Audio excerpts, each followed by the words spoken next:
Hello, good morning, everyone. Are you able to hear me clearly? Yes, sir. Good Good morning. morning, Good sir. morning, sir. Good morning, Morning, sir. Good morning, sir. sir. Good morning, sir. How are you all doing? Yeah,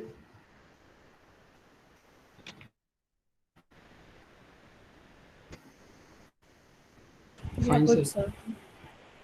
sir. Okay. So I think last time we started with breakdown of polysaccharides, wherein we discussed two polysaccharides conversions, that is glycogen and cellulose, right? Or rather glycogen and starch, not cellulose. So today we are supposed to do cellulose, and we I think started with the introduction part of cellulose, wherein we discussed about what cellulose is and what are the different organisms which have the ability to break it down and why is it difficult to break down cellulose, right? So very quickly we will go through those points again to reorient ourselves to the topic, and we will start with the discussion of catabolism of cellulose. Okay, so cellulose is also a polymer which is made up of glucose residues which are connected by beta 1,4 glycosidic linkages. I had also shown you what's the difference between alpha and beta glycosidic linkages, right? I had told you that it's all upon the position of the hydroxyl group. If the hydroxyl group is below the plane, then you basically say that the sugars are linked by alpha glycosidic bond. But if the hydroxyl group is above the plane, then you refer to it as beta glycosidic linkages. So here you will see that cellulose indeed is a polymer of glucose residues which are connected by beta 1,4 glycosidic linkages. I also told you that cellulose degradation is quite slow because it is basically encrusted with lignin, which is another plant polysaccharide which is very difficult to break. Okay, just give me a minute.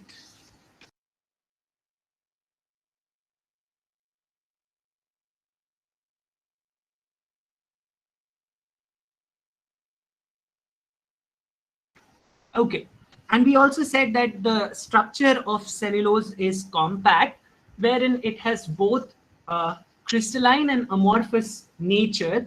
And we also discussed few organisms which have the ability to degrade cellulose, which included cellulomonas, gliding bacteria like cytophaga and sporocytophaga, streptomycetes, rumen organisms like bacteroid succinogens and butyrivibrio fibri solvents, Clostridium thermocellum, and Trichoderma rhizae, right? Now, we know that cellulose is a very complex polysaccharide. So, the enzymes that are needed to break down cellulose, obviously, it's not going to be a single enzyme. It has to be a complex of enzymes. So, here also, cellulase, when you use the term cellulase, it's not a single enzyme.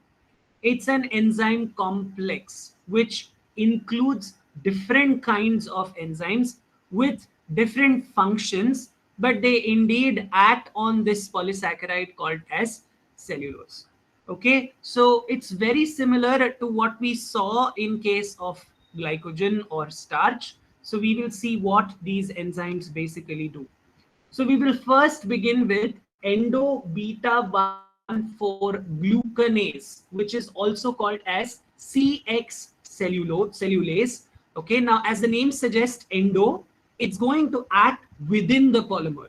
It's not going to act at the terminal ends of the polymer. It's going to act within the polymer, and it is going to create nicks. It's going to break the linear strand. Okay, and that's the basic reason why it resembles very much like alpha amylase, and it acts on amorphous regions of cellulose. So this is the mode of action which has been depicted in the form of a schematic in the book. So you can see that these are the amorphous regions which have been shown as crests here. Okay, and the plain ones, the straight ones, are the crystalline regions. So the endoglucanase, which is also called as CX cellulose, they will act on the crest sites and they will nick them up. They will break them up. So you can see here the crest part has been removed. Similarly, here also the crest part is being removed, right? So they are going to act within the polymer on the amorphous regions and they are going to nick those sites. They are going to break those sites. So that's the job of endo-beta 1,4 glucanase. Now, when it comes to exo-beta 1,4 glucanase, it's like beta amylase because it's going to act on terminal ends. That's the reason why you use the term exo, and it's going to remove disaccharides from the terminal ends. Now, two glucose residues with beta 1,4 linkages, it's not maltose, okay, because maltose is glucose residues with alpha 1,4 linkages. But here we have two glucose residues with beta 1,4 linkages. So such a disaccharide is what we call as cellobiose.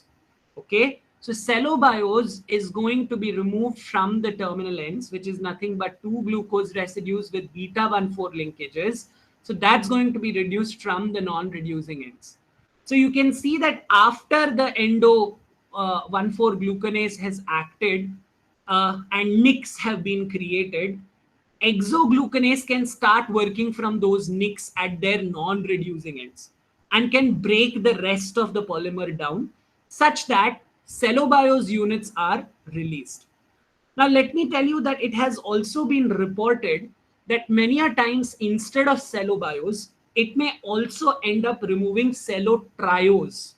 Okay, cellotriose is nothing but three glucose residues which are linked together by beta 1,4 linkages, like you can see in this particular case, right? So it is also possible that instead of two glucose residues, three glucose residues may also be released due to the action of exo-beta 1,4 glucanase. Now, exo-beta 1,4 glucanase is also referred to as cellobiohydrolase.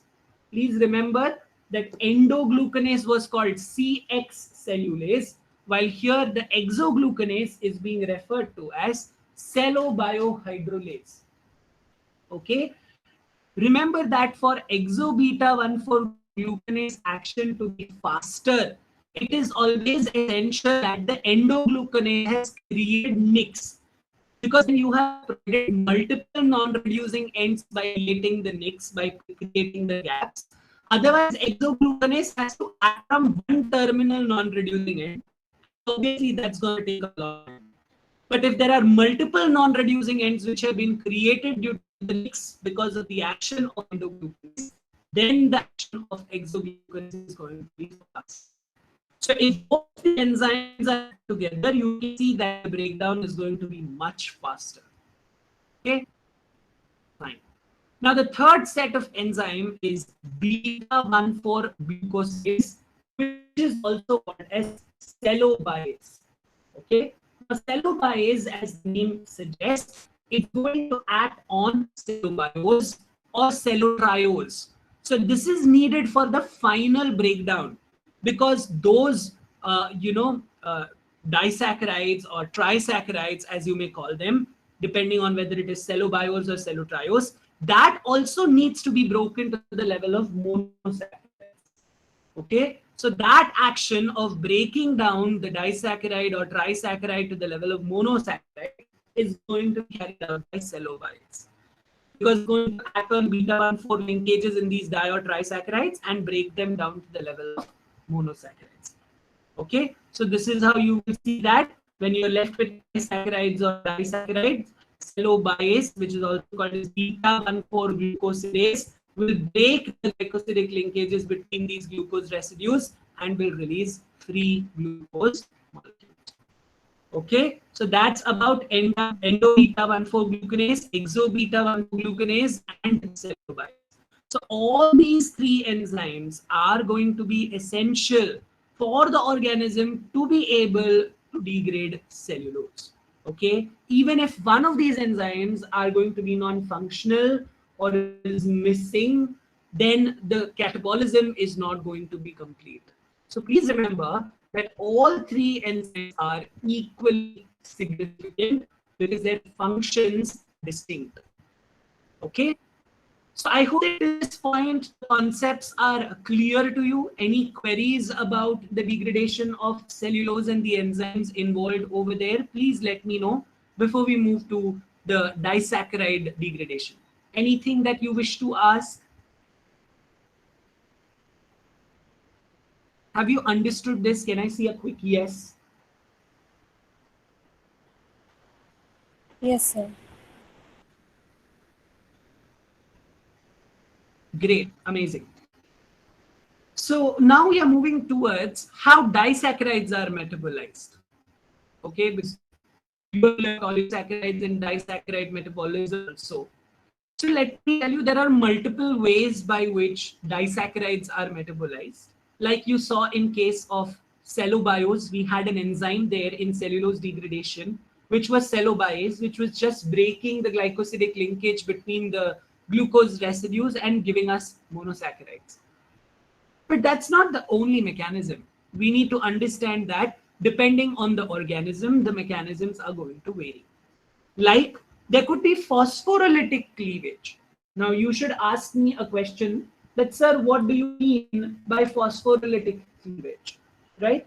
So phosphorylitic cleavage is basically wherein you break the glycosidic bond, but by adding a phosphate group to one of the sugars. Okay. Now this is an intracellular metabolism. Okay, this is not going to be an extracellular metabolism for a basic reason that we are talking about disaccharides, and disaccharides are something which the cells can easily take up.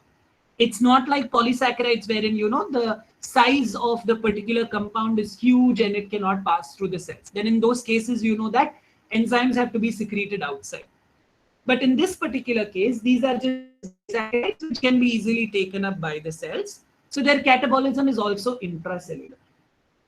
Okay, so here that what's happening. Bios glucose residue being together for glycosidic. So when Hello, was sir. phosphorylase, that's the name. Hello, yes. Sir, your voice is breaking. We can't hear you.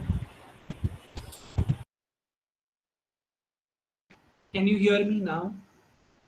Yes, sir. Yes, sir. Okay, where did you lose me? Sir, could you repeat your last statement again? Okay, so I said that when you talk about phosphorylitic cleavage, you are going to break glycosidic bonds using what you say as phosphorylase, the enzyme phosphorylase, which is going to add a phosphate group to one of the sugar residues in that disaccharide. For example, if you're talking about cellobiose, you know that cellobiose is made up of two glucose residues, right? What is the difference? The difference in cellobiose and maltose is that two glucose residues in cellobiose is linked together by beta 1,4 glycosidic linkage, right? While in case of maltose, the two glucose residues are linked by alpha 1,4 glycosidic linkage. So what cellobiose phosphorylase is going to do is it's going to break the glycosidic linkage. Two glucose molecules will be formed, but one of those glucose molecules will be phosphorylated. So you can see that one of the two products is glucose 1-phosphate. Why do we call it as 1-phosphate? The one indicates the position of the phosphate group on glucose. So the phosphate group is attached to the first carbon of glucose. That's the reason why you term it as glucose 1-phosphate.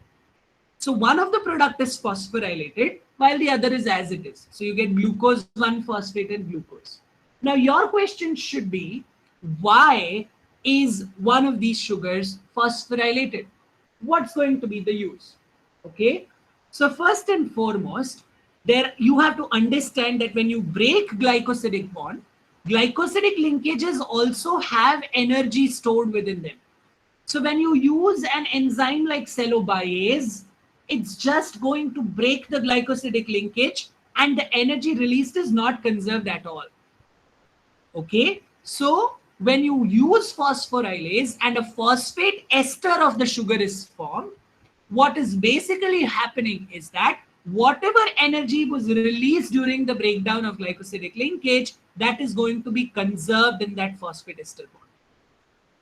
That's the reason why several organisms in order to conserve energy present in that glycosidic linkage, will utilize the phosphorylated cleavage method because they want to conserve the energy.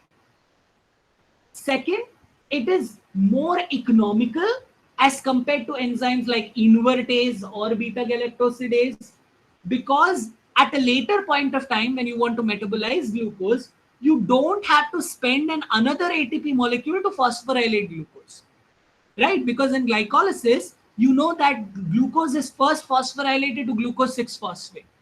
So I don't need to spend an ATP to carry out phosphorylation. I will have to do that only for one molecule, not for two molecules. So it makes the process economical. So it's saving energy, okay, of the glycosidic bond, and at the same time, it is also controlling the expenditure of ATP. Are you understanding how phosphorylated cleavage is better than enzymes like cellobiase or amylase? Does that make sense to you now? Yes, sir. Okay. Now, similarly, if it's maltose, again two glucose residues but linked by alpha-1,4 glycosidic bonds, you need maltose phosphorylase, which splits two glucose residues to glucose 1-phosphate and glucose. If it is sucrose, you have sucrose phosphorylase. Again, that's going to be split to glucose 1-phosphate and fructose. So they are phosphorylases. Only thing is that the specificity that they have will depend on which phosphorylase it is. Is it specific for cellobiose? Is it specific for maltose? Or is it specific for sucrose?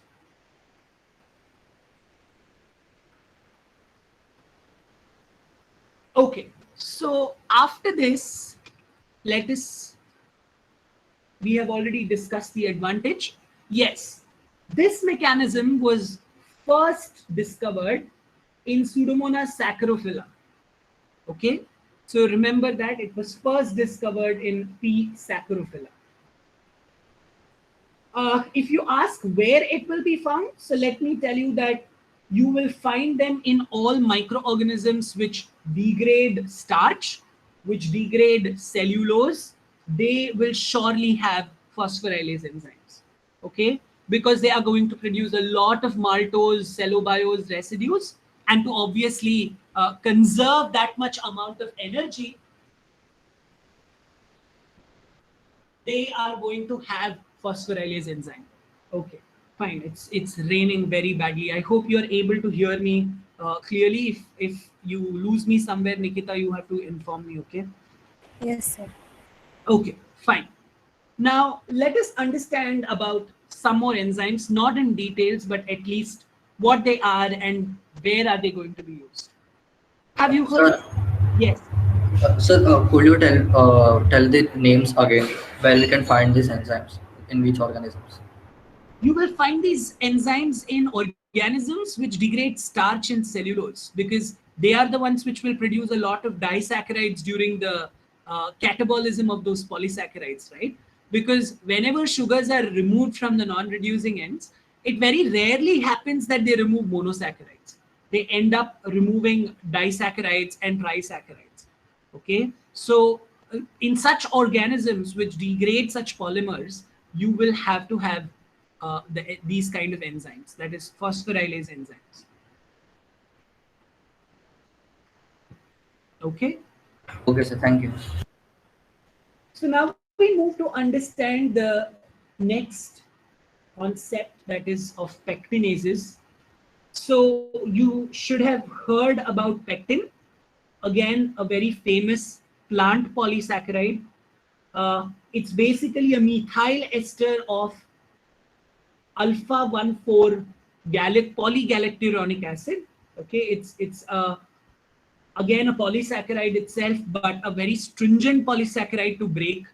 And that's the reason why, you know, whenever you talk about compost formation, composting process, जहां पर हम plant materials को degrade करने वाले होंगे, तो वहां पर पेक्टिनेजेस का बहुत सिग्निफिकेंस है, क्योंकि मैक्सिमम जो प्लांट मटेरियल है वो फिर वेजिटेबल पील्स हो या इवन प्लांट रिमेन्स हो, फ्रूट पील्स हो, they are very rich in pectin.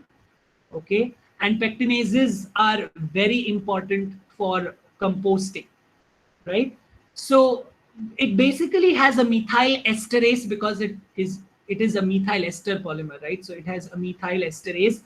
It also has an endo and exo enzyme, just like you saw in case of cellulose. Now, this enzyme has found a lot of significance, not just in case of uh, composting, but also in case of beverage industries, and especially those companies which produce packaged fruit juices. I'm sure that तुमने ये notice किया होगा कि जब तुम संतरे का juice घर पर बनाते हो या एप्पल का जूस घर पर बनाते हो, तो वो कभी उतना क्लियर नहीं होता जैसे टेट्रा पैक वाले फ्रूट जूसेस होते. Have you noticed this? It has a lot of cloudy appearance when you make it at home, and when you actually drink it from these tetra packs that is available in the market, you see that those fruit juices appear very clear. Have you noticed that? Yes, sir. Yes, sir. Yes, sir. This is Yes, for sir. a basic reason that lot of plant polysaccharides are present in the juice extract that you make. Okay, and that gives the entire product that cloudy appearance. So you can clarify that. You can clear it out by using enzymes which act on those polysaccharides. So pectinases is one such enzyme. Even you will see in alcohol industry, in case of wine and beer, they use a lot of enzymes which act on polysaccharides to clarify the wine. Once upon a time, wine clarification was one of the big projects that several academic institutions used to do to find out a better solution to see how you can make the wine clear. Because the turbid appearance obviously doesn't, attract consumers, but a crystal clear appearance is something that people would love to see. So that's the reason why such enzymes, they find a lot of utility in food technology or in food industries, basically. There is also, Sir, yes, why don't we prefer filtering it out? it doesn't work. See, these most of these polysaccharides are soluble. So how will you separate them? By filtration. You can separate them by filtration only if they are insoluble, right? So if most of these polysaccharides are soluble, will separation help? I mean, will filtration process help? No, sir. So yes, if the polysaccharides are insoluble totally, then you can, I don't say that filtration will have no effect. It will, but it's not going to give you that crystal clear appearance at all. You will have to make use of enzymes. Okay. And another problem with, using these enzymes is that these enzymes may remain back in the product. That's another thing that these companies don't want. So mostly what they do is they immobilize the enzymes and they pass the wine through the immobilized enzyme matrix so that the enzymes are able to act over it and you get your clarified product without the enzymes leaching out into your product.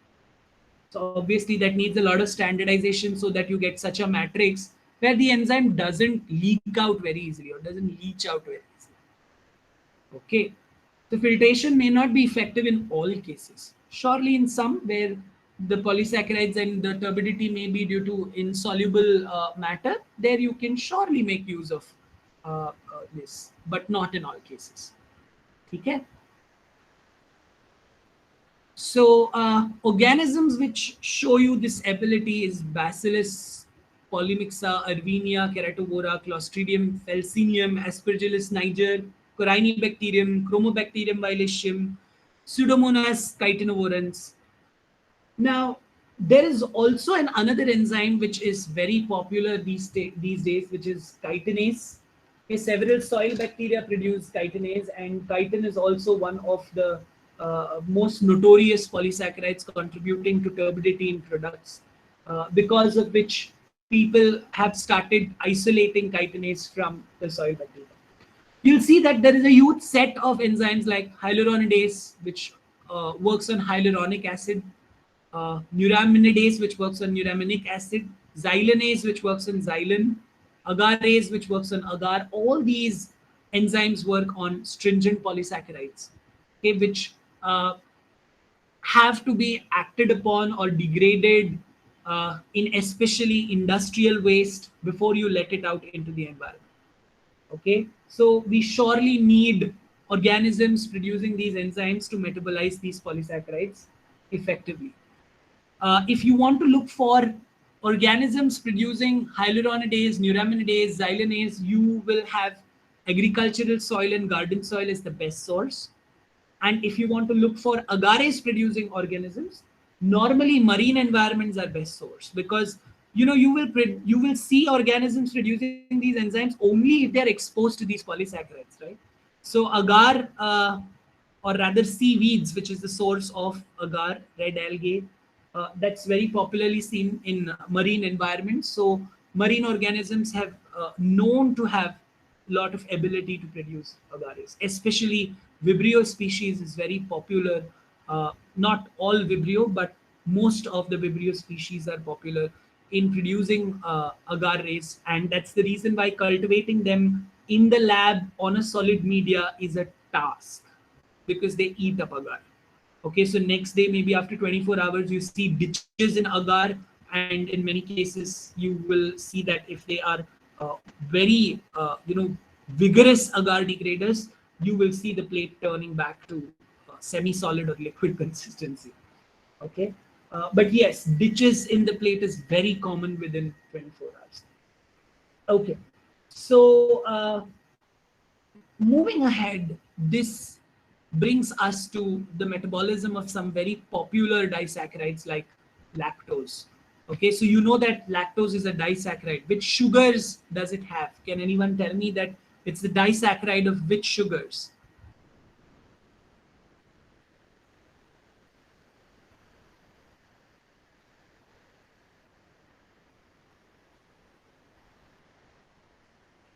So lactose is glucose and galactose. इतना time क्यों लग रहा है? Good morning, सो गए हो? अच्छा, मुझे पता है बहुत अच्छा बारिश हो रहा है बाहर, अच्छा मौसम है, चाय पकौड़े खाने वाला मौसम है,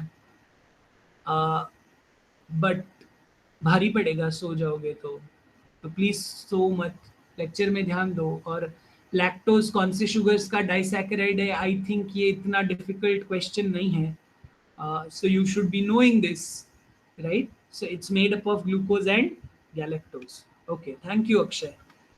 So first of all, you need to understand that when you talk about metabolism of any disaccharide, you also need to understand that you need proteins which will let these disaccharides enter the cell. Like in case of lactose, the organism needs to have a permease, right, which is called as lactose permease, which brings about an energy dependent, which means an ATP expenditure based transport of lactose into the cell. Okay, and obviously the another enzyme is beta galactosidase. So beta galactosidase is that enzyme which is going to break the glycosidic linkage that is present between glucose and galactose. It's a hydrolytic enzyme. So in presence of water, it is going to break glucose and the glycosidic bond between glucose and galactose, releasing these two sugars separately. Okay, thereby giving you galactose and glucose. Okay, I want you all to quickly note this reaction as it is in your book. Please do that and type a yes in the chat box.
Great.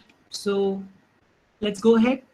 Now the question arises is once lactose is split to form glucose and galactose, glucose, so we know, is going to get into the central metabolic pathway of EMP, Krebs cycle, and ETC to generate ATP. And if it's anaerobic respiration, then EMP and the rest of the steps of anaerobic respiration, depending on if it's alcoholic or lactic acid fermentation based process.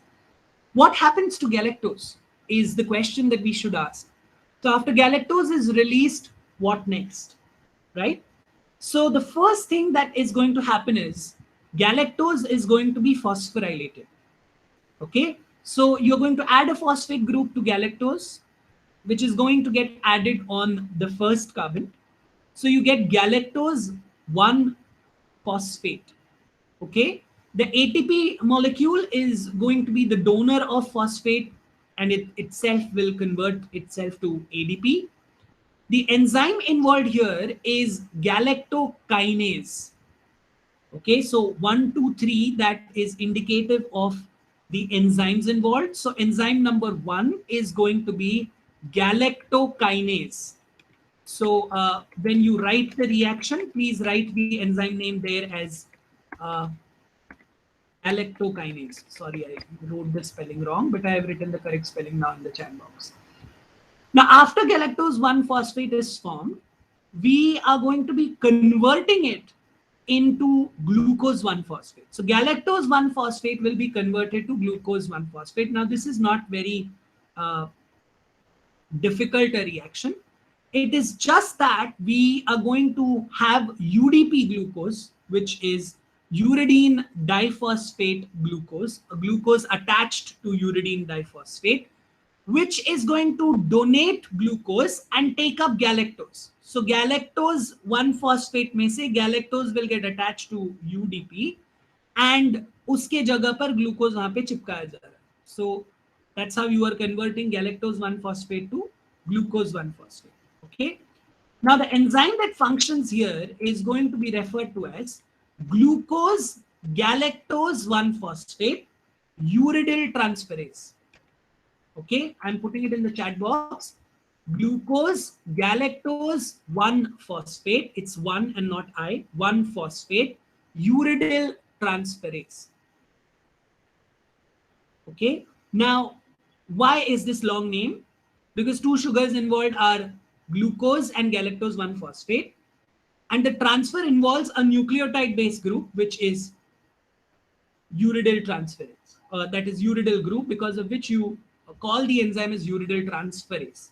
We are transferring glucose from a uridyl group and replacing galactose there. So now in this process, you have formed glucose 1 phosphate and you have formed UDP galactose by the exchange that you have carried out. Now glucose and galactose, you might be knowing that they basically are epimers. Do you know what are epimers?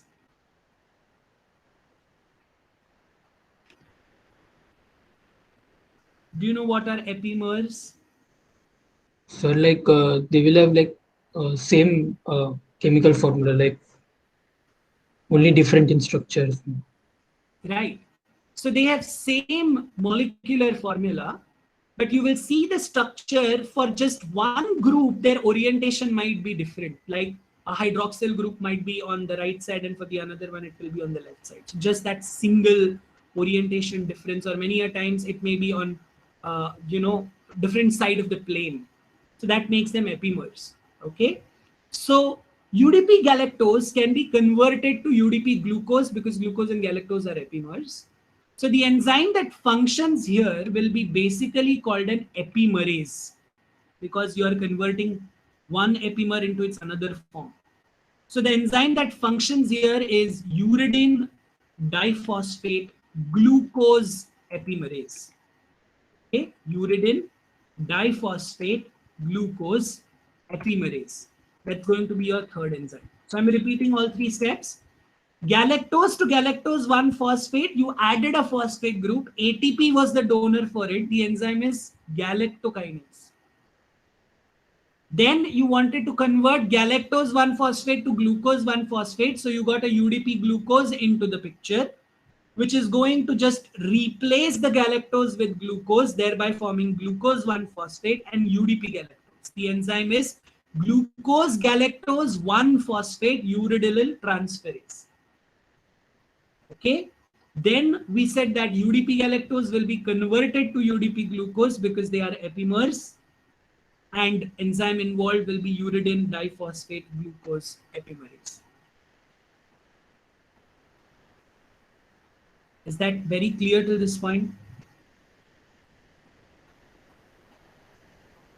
Yes, sir. Yes. Yes, sir. I hope you have written the reaction down with the enzyme names. Yes, everyone? Yes, sir. Yes. Yes, sir. Great. So now we move to understanding how fructose is metabolized. So fructose can be metabolized using an phosphotransferase system, which you will be learning in Unit 1, membrane transport. There you will learn what is PEP phosphotransferase system. PEP is phosphoenol pyruvic acid. You would have heard this name in glycolysis. It's the second last intermediate in glycolysis from which pyruvic acid is made. PEPA, ऐसे abbreviate करते थे आप उसको. Phosphoenol pyruvic acid. Now, phosphoenol pyruvic acid is going to be the donor of phosphate group for HPR. HPR is H protein. This H protein is responsible for carrying phosphate group and donating the phosphate group to phosphorylate sugars. So instead of using an ATP, we are making use of phosphate groups donated by PEP. And the carrier for that phosphate group is what we call as HPR. Okay? So you can see that in the very first reaction, PEP donates the phosphate group to your H protein, and H protein to form phosphorylated form of HPR, which we call as phospho-HPR. Right? And your group, you are converting PA to pyruvate. So that's how you are phosphorylating HPR. Now, this phosphorylated HPR can in turn donate the phosphate group to fructose. Okay, wherein you will see that the first task that it's going to do is it's going to break the phosphate bond that's present in the phosphorylated HPR, and it's going to donate it in the second step to fructose. So you need two enzymes there, one to break that bond and another to add that to fructose. So it goes and attaches itself to the first carbon of fructose. So the product that you get is fructose 1-phosphate. Okay, it's fructose 1-phosphate. Right? So that's how you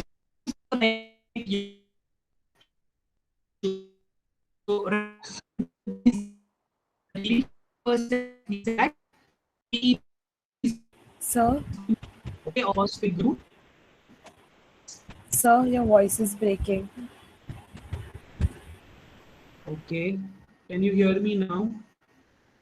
Yes, sir. Okay, so in the first step, we said that PEP is going to be the donor of phosphate group. Achha, 1 minute. I think I know what the issue is. Just a minute.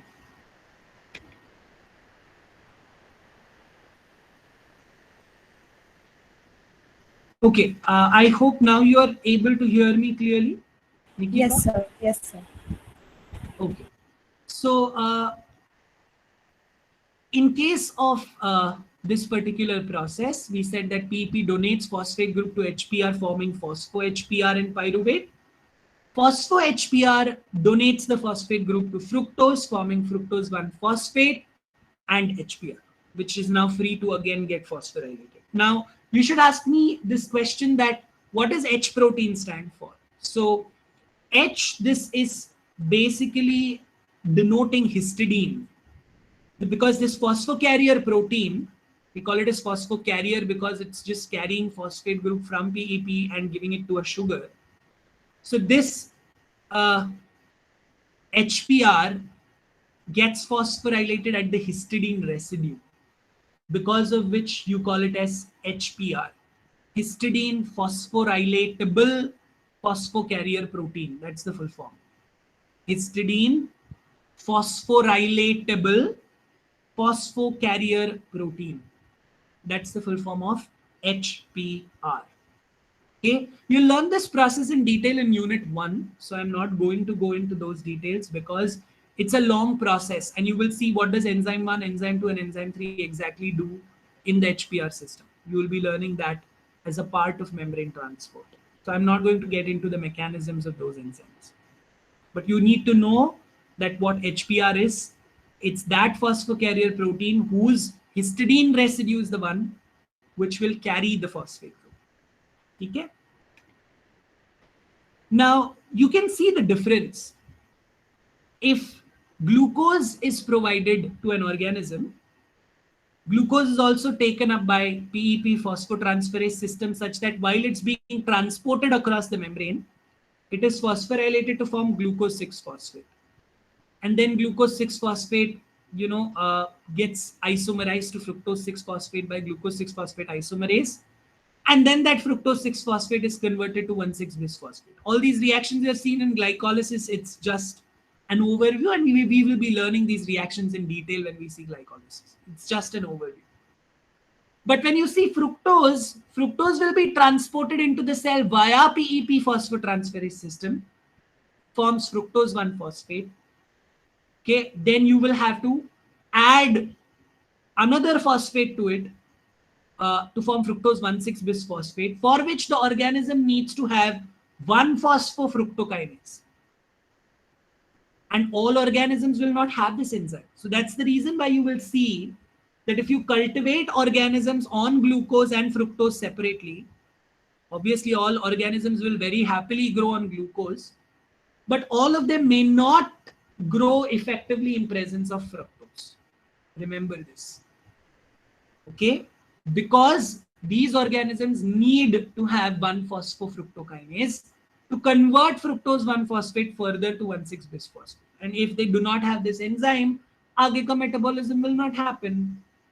So that's the reason why all organisms will not be able to, necessarily convert fructose 1-phosphate to fructose 1,6-bisphosphate. So they may not show growth in presence of fructose is the sole carbon source. Okay, but glucose obviously all organisms will happily grow on. So these are the references. For glycogen, you have Leninger. For starch and cellulose, you have Gottschalk. Right? For oligosaccharides, C and D, that is as monosaccharides and oligosaccharide, you have Gottschalk again. Okay, all of it is there in very much details in Gottschalk, so you can read that. Now, another point that I wanted to mention about lactose is, though it's not directly related to what we are learning right now, but you have studied about lactoperon in 12th standard, where you used to say that there are 3 genes, right, which code for enzymes required for lactose metabolism. One of those is permease, which is responsible for letting lactose inside the cell. Another codes for beta-galactosidase, which is responsible for breaking the beta-1,4 glycosidic bond between glucose and galactose, releasing free glucose and galactose molecules. The third one is a trans-acetylase, which does not allow, what you say as intermediates of beta-galactosides, like beta-galactosides, to accumulate inside the cell.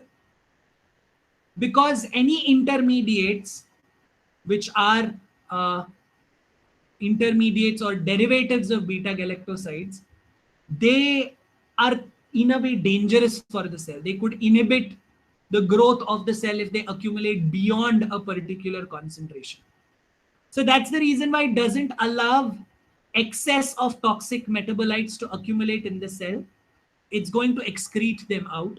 So trans-acetylase is for that purpose, wherein it acetylates the derivatives of galactosides, and acetylation of these is an indication for the cell that these molecules have to be thrown out. Okay, so trans-acetylase is for that purpose. I wanted to mention it, though you will learn about it in more detail in the 6th semester when you learn lacoperon in detail. But it's important for you to know that there are 3 enzymes associated in the metabolism, permease being one, galactosidase being the other, and trans-acetylase being yet another one. Okay, so we have come to the end of section which deals with breakdown of polysaccharides, oligosaccharides, and monosaccharides. And now we will be starting with the major pathways, which is the last section of this particular unit. I will show you what our plan is going to look like. Just give me a minute to cast the screen.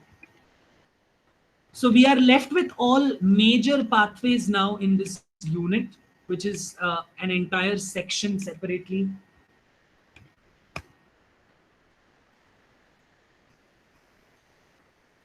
Okay, so here is the list of pathways. I hope you are able to see the screen. We have glycolysis, we have HMP, ED, TCA, anapleretic reactions, glyoxylate bypass, incomplete TCA, amphibolic role, and then energetics. So the flow in which we will go is, we will be starting glycolysis tomorrow. Okay, and we will be also studying its regulation as part of the process. Till last year, regulation of pathways used to be in the 6th semester. This year we got it back to 5th semester because it makes more sense to study the regulation along with the pathway. So glycolysis and its regulation will be learnt together. Then we will study ED pathway because it's related to glycolysis, so happens quickly. We will study ED pathway after glycolysis, that is Entner-Diodoff pathway, and then we will go to hexose monophosphate pathway, that is HMP pathway, which is elaborate and vast. Then we will go to TCA. After TCA, we will study anapleretic reactions. And once TCA is done, glyoxylate and incomplete TCA goes very quickly. And we will also learn the regulation of TCA cycle. Then again, we have a theoretical part regarding the amphibolic role of EMP and TCA cycle. And finally, we have bioenergetics calculation. So we'll do that balance sheet calculation over here. Okay, so that's going to be the flow from tomorrow. Obviously, this is going to take a long time, but it's going to be all writing work for you, wherein I will write reactions and you will write reactions with me. That's how it's going to go. So please come with a fresh mindset, because that's very, very essential to learn pathways, and start doing or studying those reactions on a daily basis so that you remain up to date. Okay. Also, tomorrow we will discuss the questions which were asked in the first test, so that if you were confused with some questions, you will get answers to those. Okay, I didn't indulge in doing that today for a basic reason that I wanted to finish this part, and if we would have done that, this would have continued for tomorrow. So I didn't want that to happen. So tomorrow first we will discuss that part, and then we will start with discussion on EMP. Okay. So please start studying next week. You will have test on breakdown of polysaccharides, oligosaccharides, and monosaccharides. Okay, I won't involve the 3.1 section. Only the breakdown of poly, oligo, and monosaccharide is what you have to read and come. Okay? Chalo. Thank you so much. See you all tomorrow. Thank you, sir. Thank you, sir. Thank you, sir. Thank you, sir.